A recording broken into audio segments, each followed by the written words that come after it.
उनको जिताने के लिए हम लोग जोर प्रयास करेंगे। भरपूर सहयोग चाहिए और प्यार चाहिए, देंगे ना।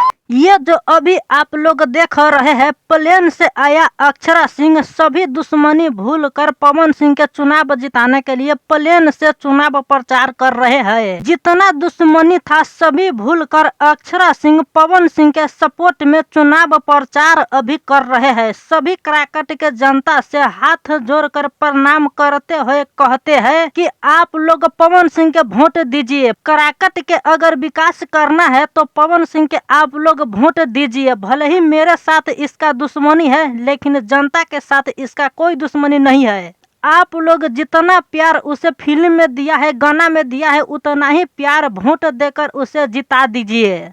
अक्षरा सिंह अब पवन सिंह के सपोर्ट में आ चुके हैं, तो अब पवन सिंह के चुनाव जीतने से कोई नहीं रोक सकता है। ये जितने भी बीजेपी के सपोर्टर लोग सब है, वो सभी पवन सिंह के कुछ नहीं उखाड़ पाएगा, क्योंकि जो दुश्मन था उससे भी प्रणाम करके पवन सिंह मना लिया, तो अब जनता मान जाएगा और पवन सिंह के भारी मतों से जिता देगा।